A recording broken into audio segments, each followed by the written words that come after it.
عربی زبان میں استعمال ہونے والے اسماء اشارہ جو ہیں وہ معلوم ہونے چاہیے. قریب کے لیے بھی ہیں اور دور کے لیے ہم بعید. قریب کے لیے مذکر اور مؤنث دونوں کے اسماء اشارہ ہمیں چاہیے. مذکر کے لیے ایک سمبل وہ ڈرا کر لیتا ہوں, سمبل نظر آئے, اس سے مراد مذکر ہے. مؤنث کے لیے یہ سمبل. بعید میں بھی مذکر کے لیے اور مؤنث کے لیے. واحد کے اسماء اشارہ معلوم ہونے چاہیے, ہمیں مثنیٰ کے اسماء اشارہ معلوم ہونے چاہیے, جمع کے اسماء اشارہ معلوم ہونے چاہیے. وسعت آلریڈی ہمیں معلوم ہے اسماء اشارہ کی کہ معرفہ ہوتے ہیں. جنس, عدد, کیونکہ اسماء اشارہ بھی اسم ہے, اور میں نے آپ کو بتایا ہوا کہ جب بھی ہم اسم کی بات کریں گے تو اسم کے بارے میں 4 باتیں آپ کو اچھی طرح معلوم ہونی چاہیے. نمبر 1 اس کی جنس, نمبر 2 اس کا عدد, نمبر 3 اس کی وسعت, اور نمبر 4 اس کا اعراب. تو یہ چارٹ ہمیں بتا رہا ہے اسماء اشارہ معرفہ ہیں, وسعت کور ہو گئی. اس چارٹ میں ہمیں مذکر مؤنث واحد مثنیٰ جمع کے ذریعے سے جنس اور عدد کا پتہ چل جائے گا. اب رہ گیا ایک پہلو اعراب کا. تو میں جو چارٹ آپ کو بتانے لگا ہوں, یہ چارٹ ان اسماء اشارہ پر مشتمل ہے جو مرفوع ہیں. واحد مذکر قریب کے لیے عربی زبان میں استعمال ہونے والا اشارہ, اسم اشارہ جو ہے ہاذا ہے. ہاذا آپ یہ کے لیے استعمال کریں گے, دس کے لیے استعمال کریں گے, واحد مذکر کے لیے. واحد مؤنث قریب کے لیے عربی زبان میں جو اشارہ استعمال ہوتا ہے وہ ہوتا ہے جی ہاذیہی. یہ کے لیے تو اردو میں ایک ہی لفظ تھا, عربی میں 2 لفظ ہو گئے. 2 مذکر, چاہے انسان ہو چاہے 2 مذکر چیزیں ہوں, تو اشارہ استعمال ہوگا ہازانی. آنی دیکھیں پھر آ گیا. پھر 2 مثنیٰ مؤنث کے لیے جو اشارہ استعمال ہوگا وہ ہوگا ہاتانی. جہاں بھی ہمیں مرفوع اسماء اشارہ کی ضرورت پڑے گی, ہم یہ والا چارٹ جو میں آپ کے سامنے لکھ رہا ہوں اس کی طرف رخ کریں. ایک اس میں اشارہ جمع مذکر کے لیے بھی استعمال ہوگا اور جمع مؤنث کے لیے بھی. ہاؤلائی. ہاؤلائی کے بارے میں 4 باتیں مجھے بتائیں. تو آپ بتا سکتے ہیں نا مجھے؟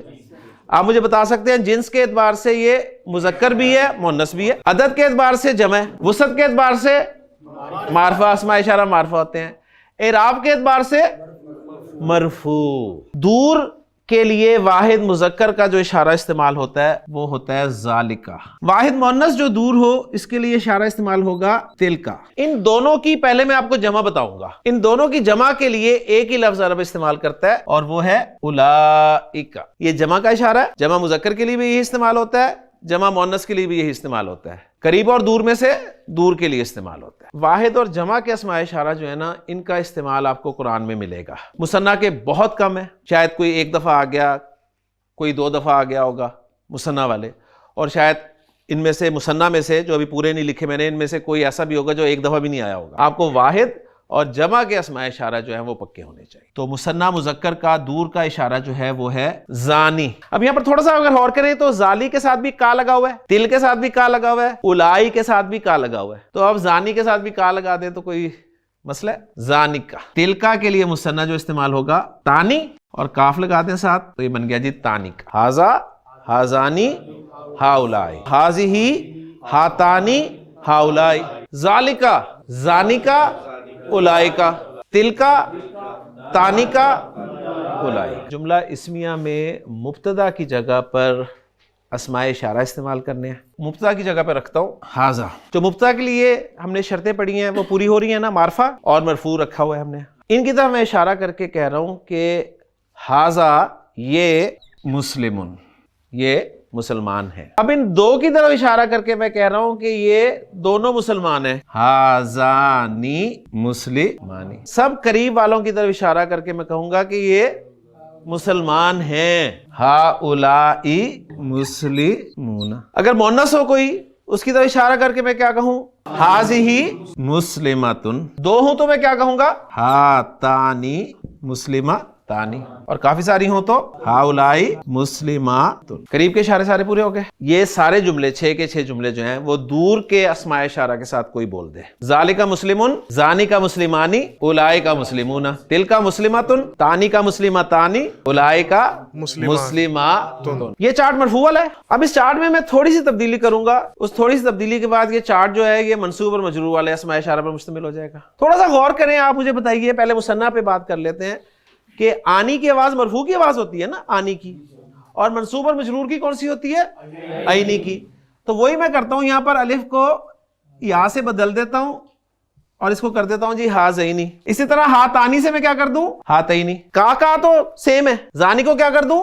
زینی کا. اور تانی کو کیا کر دوں؟ تینی. تو یہ مثنیٰ کے اسماء اشارہ جو ہے یہ منصوب اور مجرور ہو گئے. واحد اور جمع والے اسماء اشارہ جو ہے نا, جو مرفوع پڑے تھے نا, وہی منصوب بھی ہیں وہی مجرور بھی ہیں. حاذا اسم اشارہ مذکر ہے یا مؤنث ہے؟ مذکر ہے. حاذا اسم اشارہ واحد ہے, مثنیٰ ہے یا جمع ہے؟ واحد ہے. حاذا اسم اشارہ معرفہ ہے یا نکرہ ہے؟ معرفہ ہے. حاذا اسم اشارہ کی تینوں فارمز بتائیں, مرفوع, منصوب اور مجرور. حاذا حاذا حاذا. یہ تلکا اسم اشارہ جو ہے یہ جنس کے اعتبار سے مذکر ہے یا مؤنث ہے؟ واحد ہے, مثنیٰ ہے یا جمع ہے؟ واحد ہے. وسعت کے اعتبار سے نکرہ ہے یا معرفہ ہے؟ معرفہ. تلکا کا اعراب اس کی تینوں فارمز بتا دیں. تلکا تلکا تلکا. مذکر کے لیے بھی اولئکا استعمال ہوتا ہے اور مؤنث کے لیے بھی استعمال ہوتا ہے. عدد کے اعتبار سے اولئکا کیا ہے؟ جمع ہے. وسعت کے اعتبار سے آپ کو پتا ہے تمام اسماء اشارہ کیا ہوتے ہیں؟ معرفہ ہوتے ہیں. اولئکا کی تینوں فارمز بتا دیں تو کیا بتائیں گے؟ اولئکا اولئکا اولئکا. وہ اسماء جو تینوں فارمز میں اعراب کے اعتبار سے ایک ہی استعمال ہوتے ہیں, یعنی ان کی جو ایک فارم ہے, پہلی فارم, وہی سیکنڈ بھی ہوتی ہے اور تھرڈ بھی ہوتی ہے. ان اسماء کی تعداد کل عربی زبان میں صرف 2% ہے. ان کو مبنی اسماء کہتے ہیں. مبنی اسماء کی اقسام: نمبر 1 واحد اور جمع کے اسماء اشارہ. اب اس کے بعد کوئی دوسرا مبنی اسم ہمارے سامنے آئے گا تو وہ ہم اس لسٹ میں لکھ لیں گے. یہ قلم ہے, ھذا قلم. یہ مسجد ہے, ھذا مسجد. یہ اسکول ہے, ھذہ مدرسۃ.